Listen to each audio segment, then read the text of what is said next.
24시 초대석으로 이어갑니다. 오늘도 대학신문 기자와 함께 기사 내용을 요리조리 뜯어보고 뒷이야기까지 들어볼 텐데요.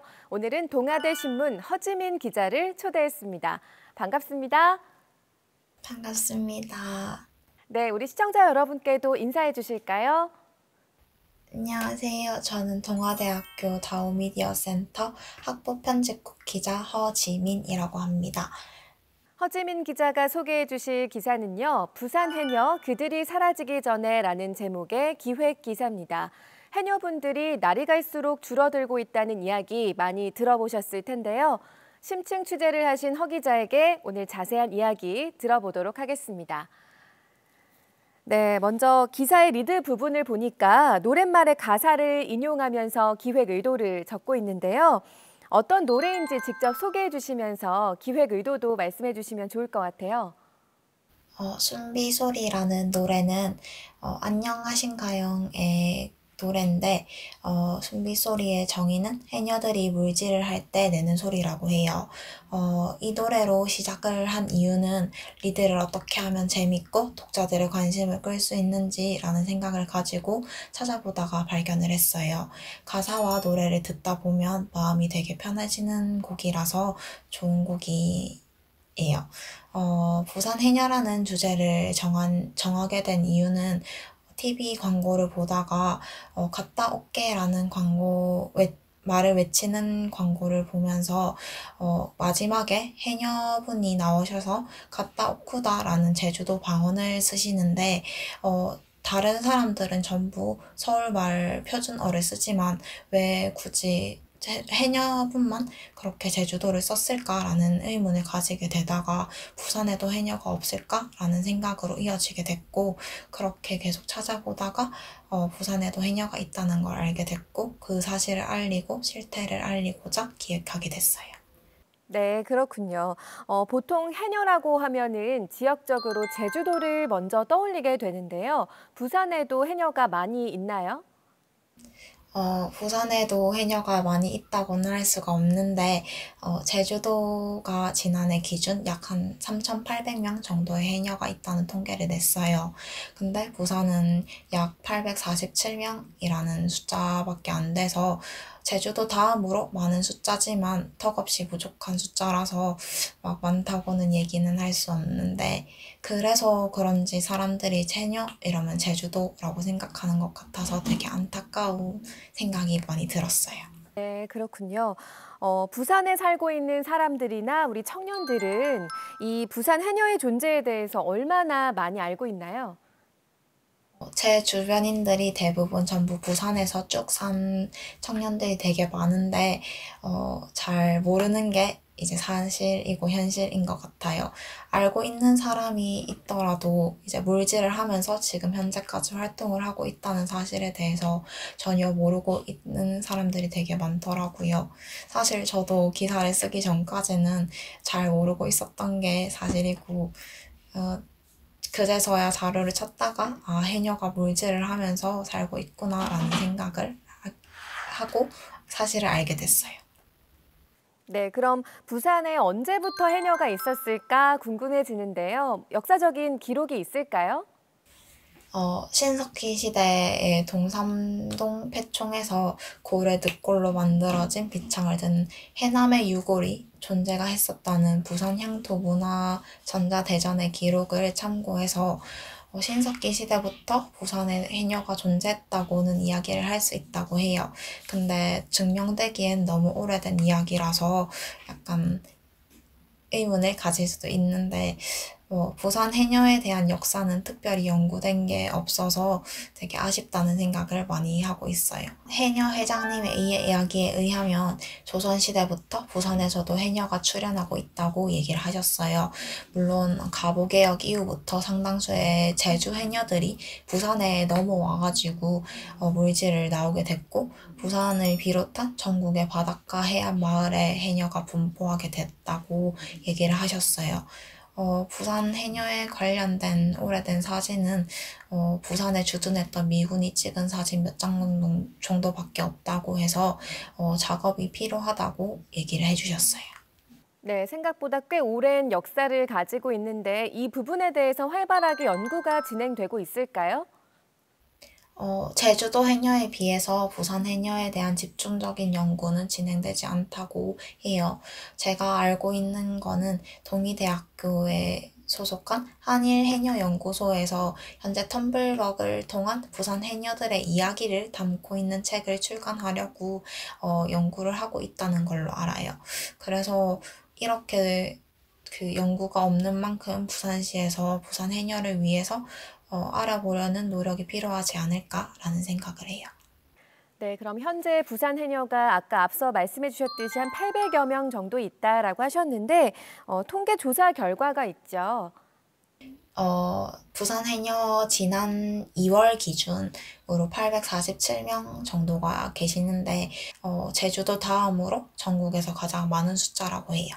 하지만 이제 2016년에는 953명이었는데, 2017년에는 944명, 2018년에는 914명, 2019년에는 867명으로 그 숫자가 점점 줄어드는 추세라서 해녀의 지속성에 빨간불이 켜졌다고 얘기를 할 수 있어요.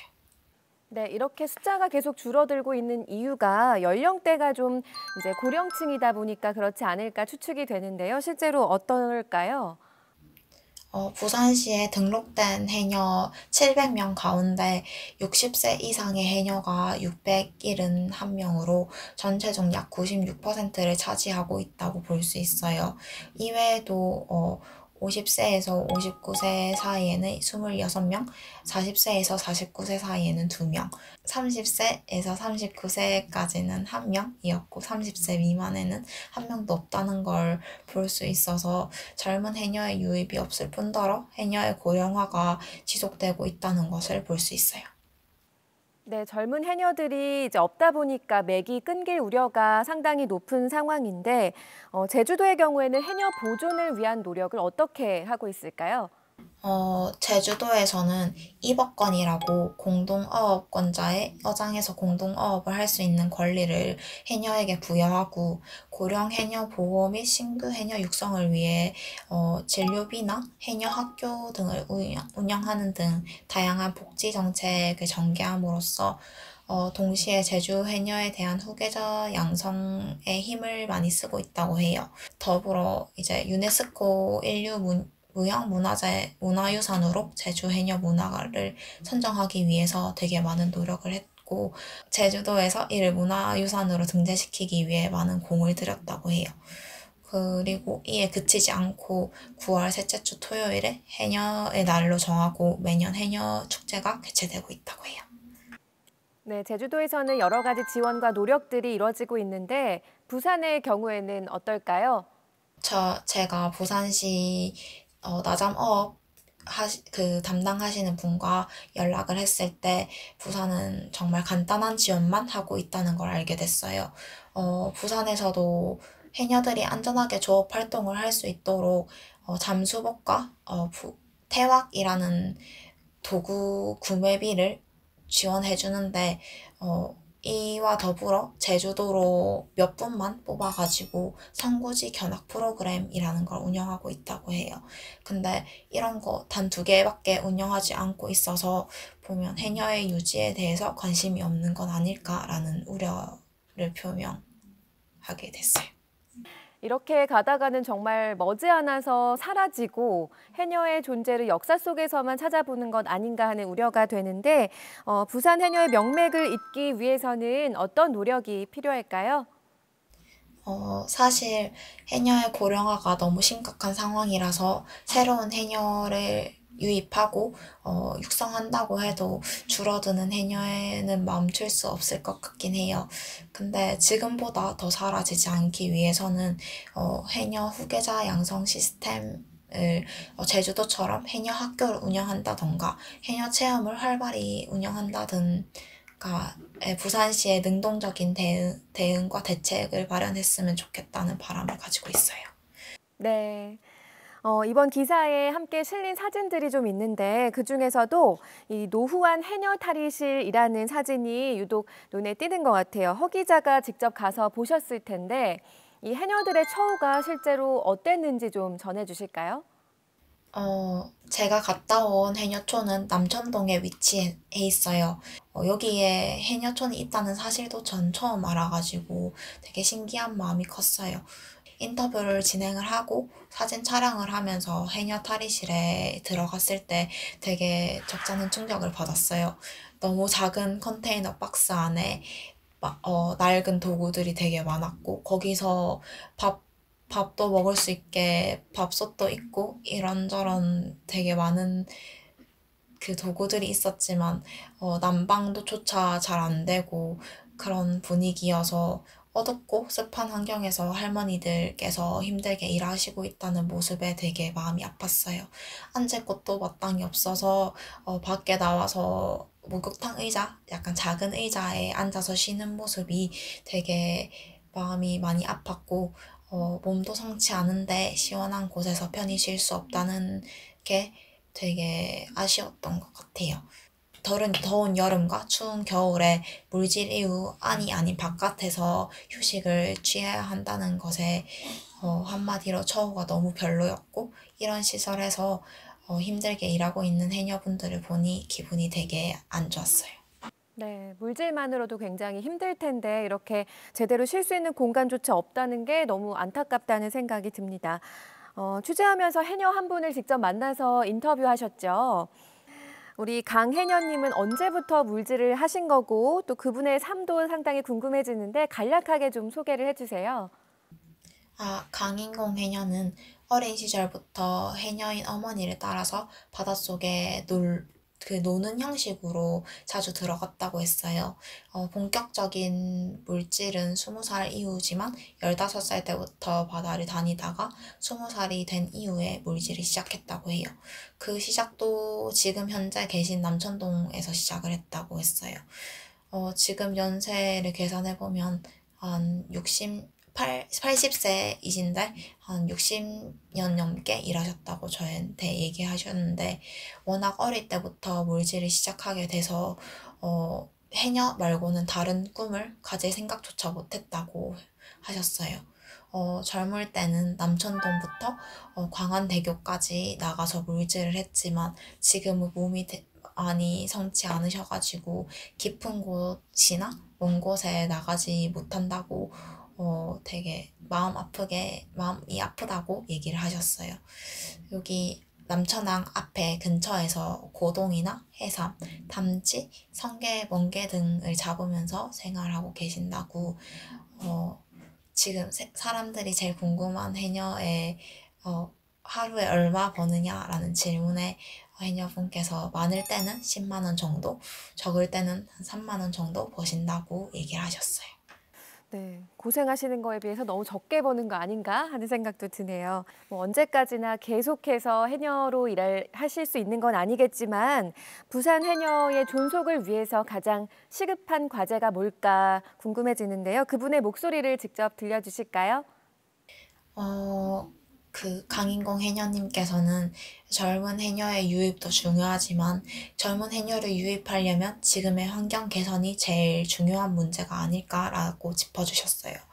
여기 환경이 개선이 되고 좋아져야지 젊은 사람들이 거리낌 없이 체험을 하러 오던지, 해녀 일을 하러 오던지 하지 않겠냐라는 이야기를 하셨어요. 예를 들면 아까 보셨던 사진에 있던 낡은 탈의실을 보수해서 휴식 공간을 보장해주는 것이 가장 시급하다고 이야기했어요. 현재 탈의실이 너무 노후됐다면서 진짜 하루빨리 부산시에서 보수를 꼭 해달라고 요청하셨어요, 저한테. 그 이유?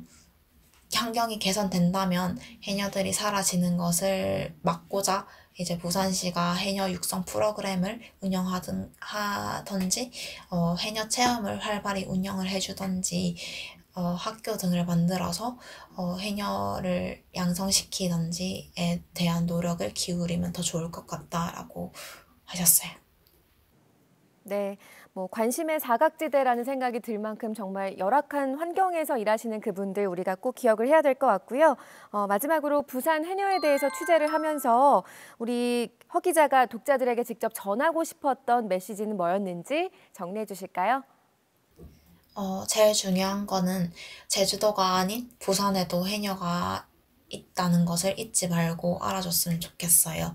어, 그들이 지금 가기 전에, 사라져 가기 전에 하루빨리 명맥 유지를 위해서, 부산시에서 노력을 해줘야 한다는 생각이 제일 많이 들었고, 독자들한테 알리고 싶었어요. 노후된 시설을 보수하고, 체험이나 다양한 행사들을 꾸려서 부산에 해녀가 있다. 명맥 유지를 해야 한다라고 홍보하는 것이 제일 중요하다고 생각해요. 제주도만큼은 아니지만 부산도 제2의 해양 수도로서 해녀들을 위해 노력을 해야 하지 않을까. 사람들도 제주도에서 해녀 생활을 꿈꾸지 말고 부산에 산다면 부산에서도 해녀 생활을 해보는 것도 한 번쯤 생각해 보는 게 어떨지 라는 이야기를 전달해 드리고 싶었어요. 네, 오늘 이렇게 직접 쓰신 기사로 저랑 이야기 나눠보셨는데 대학 24시 출연 소감 마지막으로 여쭤볼게요. 얼떨결에 하게 됐는데, 많은 사람들이 제 기사를 보고, 이런 부산에도 해녀가 있구나라는 생각을 잊지 말고 하셨으면 좋겠고, 좋은 기회 주셔서 감사하다는 말씀 드리고 싶어요. 네, 감사합니다. 이 기사를 계기로 모쪼록 많은 관심과 도움이 생겼으면 하는 기대를 해봅니다. 오늘 좋은 기사 소개해 주신 허지민 기자에게 감사 말씀 드리면서 오늘 이 시간 마무리할게요. 지금까지 동아대 신문의 허지민 기자와 함께했습니다.